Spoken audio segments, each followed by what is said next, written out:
10 superfoods that you should eat this summer.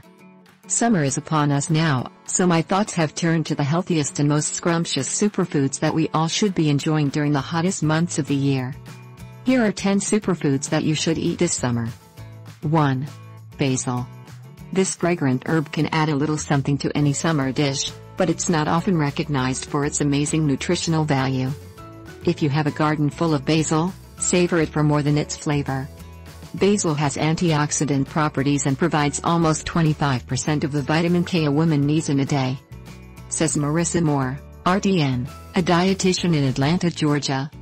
You can add it to a salad or a marinade, sprinkle it over berries and ice cream, or stick it in a delicious cocktail. 2. Grapes. Packed with antioxidants, not to mention tasting delicious, grapes are increasingly being thought of as superfoods. They're a great source of vitamin K, which can ease blood clots and strengthen bones. What's more is that a recent study found that consuming grapes twice daily for 6 months protected participants' brains from metabolic decline in a region that's associated with early Alzheimer's disease. Consuming grapes twice daily over the course of 6 months has also been shown to enrich metabolic activity in the areas of the brain related to memory and attention. 3. Strawberries. Strawberries are full of fiber, folate and potassium. Eating just 10 of them per day will give you your daily recommended amount of vitamin C. Research has also shown that consuming strawberries 3 times a week can cut the risk of suffering a heart attack by more than 1/3. 4. Sweetcorn.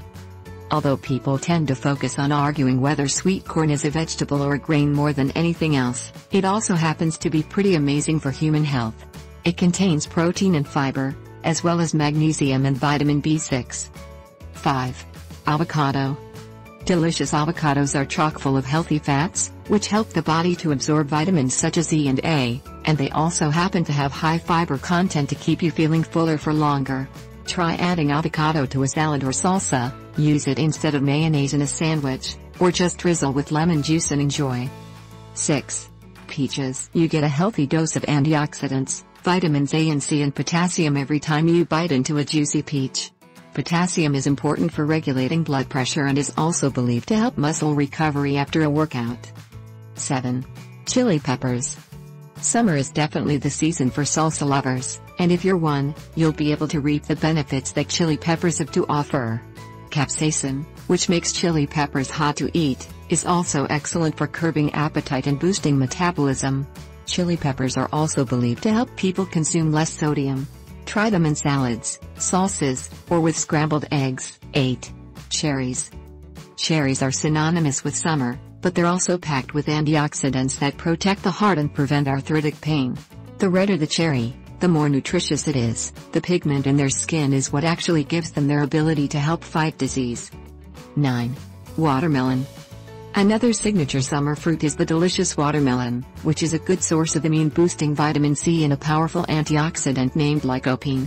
There's a very good reason why watermelons are so refreshing, too. They consist of about 90% water. Eating watermelon is a great way of keeping yourself hydrated when it's really hot outside. 10. Bell peppers. Bell peppers of any color are great sources of vitamin C, as well as fiber and vitamin B6.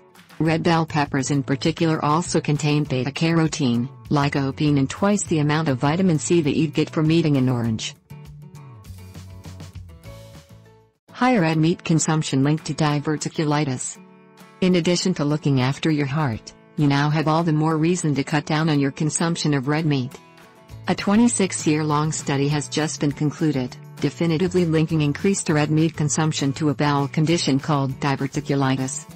The study found that men who ate 6 or more servings of red meat each week were 58% more likely to develop diverticulitis than men who ate just 1.2 servings per week. Diverticulitis occurs when a person's gut lining bulges outward from its usual position and forms a small sac. This sac, known as a diverticulum, becomes inflamed. Although diverticula can occur anywhere within the gut, they're most common in the large intestine. Diverticulitis leads to approximately 210,000 hospitalizations annually in the United States alone at a cost exceeding $2 billion, the study's researchers said. Severe diverticulitis cases are occasionally treated with intravenous antibiotics or surgery. Despite the exorbitant cost and severity of the problem, the reasons for an individual developing diverticulitis or even what makes them more susceptible to developing it in the first place, remain elusive. Some of the risk factors for developing diverticulitis are thought to be smoking, taking non-steroidal anti-inflammatory drugs, and a lack of physical activity.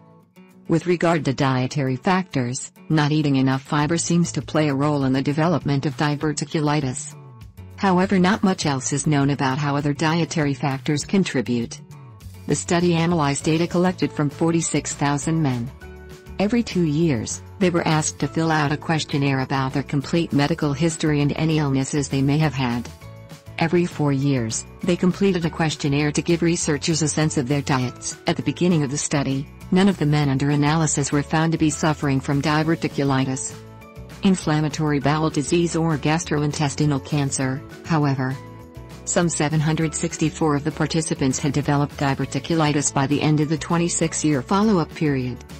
Other observations that the study made include an increased incidence of smoking among participants that ate a lot of red meat, as well as an increased incidence of doing less exercise. In spite of these findings, the study did not prove a cause and effect relationship between eating more red meat and developing diverticulitis. Its researchers have used several tried and tested hypotheses to underpin their findings, such as a higher red meat intake being linked to levels of chronic inflammation, which increase a person's risk of developing the condition. Furthermore, red meat is also known to alter the makeup of the gut's microbiome, although processed meat is often implicated in health problems. This study found unprocessed red meat to be the major driver of the link between high red meat consumption and the development of diverticulitis. Reasons for this could be that unprocessed meat is usually consumed in larger portions than processed meat, and is usually cooked at much higher temperatures. It currently remains unclear if the landmark findings also apply to women. Red meat allergens increase heart disease risk. A new study has shown that allergens found in red meat are linked to harmful plaque buildup in the arteries of the human heart. It has long since been known that the saturated fats contained in red meat are responsible for heart disease in individuals around the world.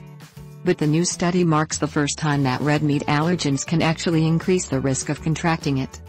The study, which was published in the Arteriosclerosis, Thrombosis, and Vascular Biology journal, and conducted at the University of Virginia Health System in Charlottesville, has shed light on how allergens in red meat affect human health.